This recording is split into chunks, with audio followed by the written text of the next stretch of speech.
नमस्कार दोस्तों। आज की हमारी कहानी है एक बेबस लाचार माँ। अगर यह कहानी अच्छी लगे तो प्लीज हमारा चैनल सब्सक्राइब करें। सुधा सीधी सादी गांव की रहने वाली औरत थी। उसके 3 बेटे थे। सुधा का सबसे बड़ा बेटा रवि अपने पिता के साथ रहता था। सुधा का पति एक बड़ा बिजनेस करता था, इसलिए सुधा का बड़ा बेटा रवि पिता का काम में हाथ बटाता और धीरे धीरे सारे काम सीख लिए। बाकी दोनों छोटे बेटे दिन भर खाते पीते आराम करते। सुधा अपने दोनों बेटों को खूब समझाती, पर उनको कुछ समझ नहीं आता।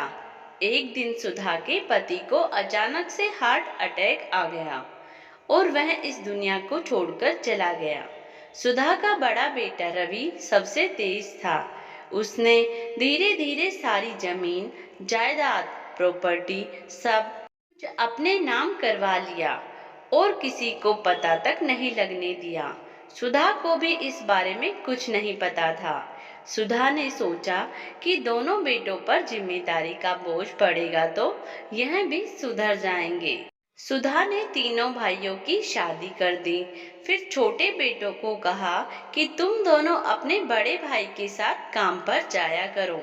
सुधा के ज्यादा कहने पर दोनों छोटे भाई अपने बड़े भाई के साथ गए काम के लिए। बड़े भाई रवि ने दोनों को नौकरों वाले काम दे दिए और कहा कि काम करना है तो करो, वरना जाओ यहाँ से। तुम्हारा यहाँ कुछ भी नहीं है, जो है वह सब मेरा है। मैंने अपने अकेले की मेहनत से यह सब खड़ा किया है। तुम्हारे हाथ में देकर मैं इसको बर्बाद नहीं करना चाहता। और यह बोलकर उनको वहां से भगा दिया। जब यह बात सुधा को पता चली तो सुधा ने रवि को बुलाया और पूछा, तुमने ऐसा क्यों किया? तब रवि ने कहा, पिताजी के साथ में मैं काम करता था तो सब कुछ मेरा ही है और यह घर भी मेरा है। मैं चाहूँ तो तुम सबको अभी निकाल सकता हूँ, वरना तुम सभी यहाँ का किराया देकर इस जगह पर रह सकते हैं। सुधा बहुत लाचार हो गई। अपने ही घर का किराया, वह भी अपने ही बेटे को।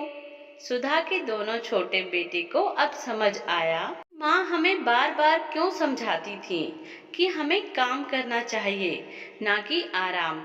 अब सुधा के दोनों छोटे बेटे काम पर जाने लगे। थोड़ा ही सही, पर उन्होंने कमाना तो शुरू किया। जैसे ही 1 महीना पूरा हुआ कि सुधा का बेटा रवि उनसे किराया लेने के लिए आ पहुंचा। सुधा के लाख समझाने पर भी वह अपनी बात पर अड़ा रहा।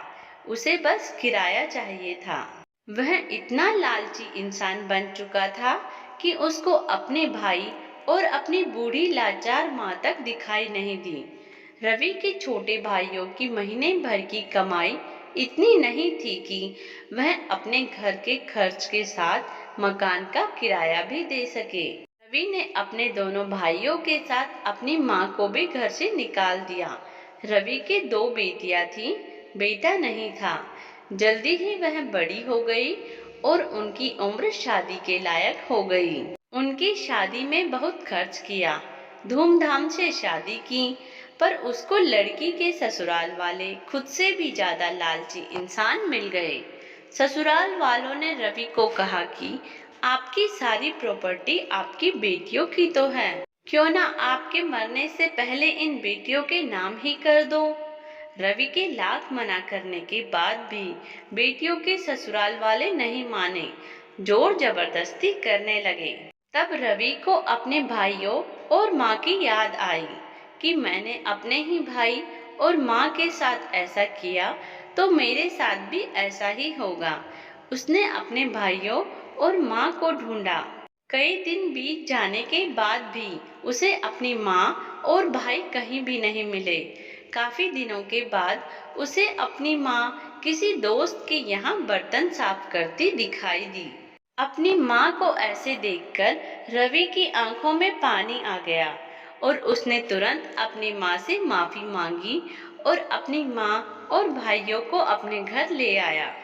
तब बेटियों के ससुराल वालों ने माफी मांगी और बताया कि यह सब आपकी बेटियों ने ही करने को कहा था। आज आपका पूरा परिवार एक साथ है। हमें बस यही चाहिए था।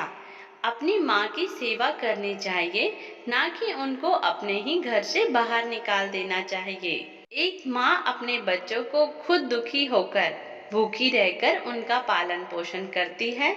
ऐसी माँ को शत शत नमन। अगर यह कहानी अच्छी लगी हो तो प्लीज हमारे चैनल को सब्सक्राइब करें। धन्यवाद।